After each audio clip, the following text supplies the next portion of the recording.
Wow, stories.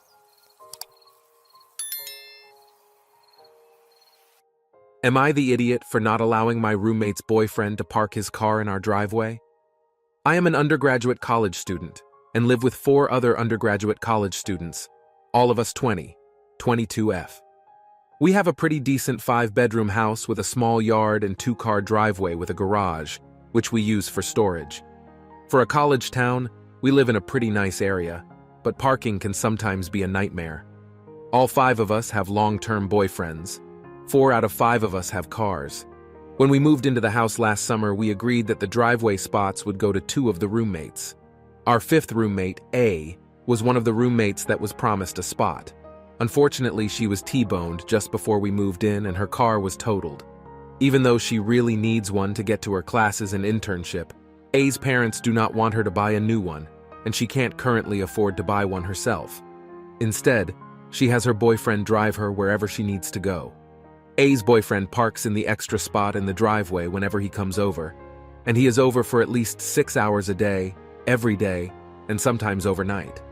We, the 4 other roommates, have asked A and her boyfriend numerous times to park elsewhere, like at least 6 or 7 times. We have talked to both of them separately and together, to no avail. No matter the amount of conversations, A's boyfriend continues to park his car in the one remaining driveway spot. This has been going on for almost a year. We, the 4 other roommates, have all told our boyfriends not to park in the driveway, and they have abided by our requests. A sees nothing wrong with this situation, as she was promised the spot at the beginning of the summer, and she thinks that since they're sharing a car, he has a right to park there. However, since the circumstances just happen to be that she doesn't have a car right now, the other 4 of us think that if the spot should go to somebody, it should be someone whose name is on the lease for our house, as 3 of us could really use that extra driveway spot. When A's boyfriend isn't parked there, we rotate who gets to use it. Of course, this rarely happens. It got pretty heated today as one of my roommates came home to see A's boyfriend in the driveway again, and she said that if it happens one more time, she will be calling the police. I really don't want the cops to get involved, but I am kind of fed up with him parking there and feel a little disrespected that she won't just ask him to move. Maybe I'm just being too harsh. Are we being unfair? Are we the idiots? Edit. Here is some more info regarding why we promised her the spot. We originally agreed to let her have the spot because she had a small sedan, and we did not know if any of the remaining 3 roommates' cars would even fit in the driveway, 2 pickup trucks and a large SUV. This was prior to us moving in. Once we moved in, however, we realized that the driveway was long enough that any of our cars could fit, granted only 2 at a time, and we loosely started to rotate and got to park in either of the parking spots. This was until her boyfriend started parking there, and she claimed that he shouldn't have to move. Not the idiot. The parking is for the people on the lease. If the person on the lease is no longer parking there and there's no plans for that to be changing anytime in the near future, the parking space should go to someone else on the lease. You're the idiot. You promised a spot in that driveway without an exception, since she is using her boyfriend and his car as a vehicle to get around. In her mind, it shouldn't be a problem to park there.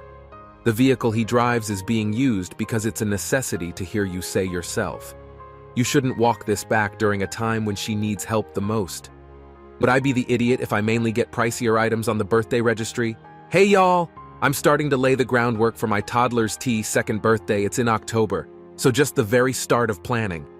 Now for their first birthday, I asked everyone to please not bring gifts. I even put it on the invitations. T didn't need anything. No one listened. T received at least 20 bags of toys, so we'll be doing a birthday registry. Since T has eczema, and cotton is a trigger for it, so we donate pretty much all cotton we get. My ex and his family haven't listened when I tell them about not getting cotton. That way, if anyone wants to get them clothes, they can get bamboo from brands we trust.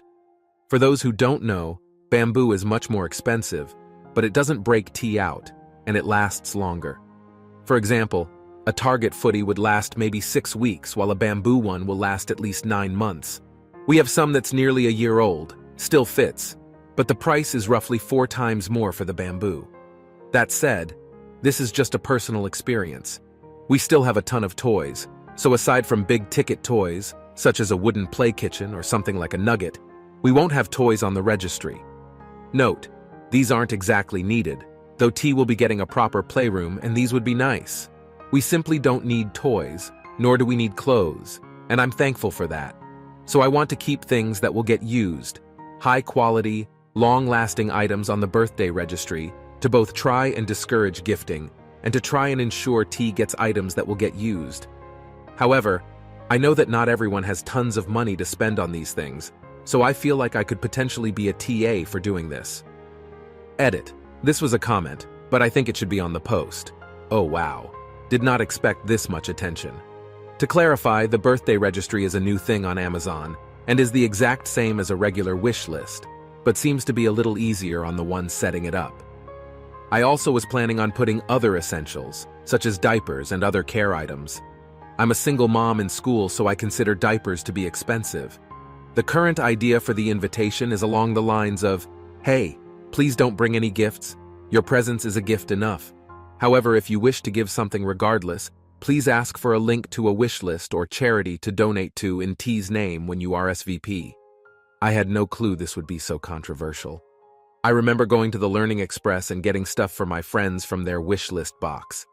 I got the idea from that. I probably won't do this, but I'm glad I asked early. I might reply to comments later tonight. Thank you for the kinder comments. I only posted this since I wasn't sure, as my ex and their family don't listen when they visit T at my home, and I don't personally know most of who they invite. Party will be in a public area. Strangers will not have access to my address or house for safety reasons. Edit 2. By registry I mean wish list. Just a regular Amazon wish list. By expensive I mean $40, $60, and the things that fall into that are mainly diapers. Y'all are insane. The link would only be shared if it was asked for. Edit 3. Another comment moved up. Hey, gonna reply to this in response to all the book comments. T is a sensory seeker, and one of the ways that they do that is, to put it lightly, destroying books. They enjoy ripping pages out and chewing through the cardboard. Because of that, we mainly keep all the books in the house in a locked closet and just use online ones that I read from my phone. Before we locked up the books, they actually chewed some to the point where it looked more like a puppy's handiwork than toddlers. We're currently working on slowly reintroducing books, but don't have the space for any more. We have a ton of notes from my baby shower. Also, my life situation is not relevant. Do not comment about it. It's unnecessary. You're the idiot. Because it can be seen as if you're telling them to spend money on expensive stuff. Just repeat the no gifts please, and include in the invitation that you will be donating all toys and clothes to charity, if anyone brings any. Grandparents can keep their gifts at their homes, and your kid can play with those while visiting. Not the idiot. I have an ongoing wish list for my daughter. My best friend has one for her son. It makes it so much easier to buy gifts that the parent knows the child will want and are developmentally appropriate. It also prevents waste and the trouble of doubled gifts. I think calling it a birthday registry is what's triggering people. But I see it as something similar to when a kid circles the toys they want in a catalog. Family and close friends may be willing to pay for higher priced items, so why not go ahead and put them on the registry?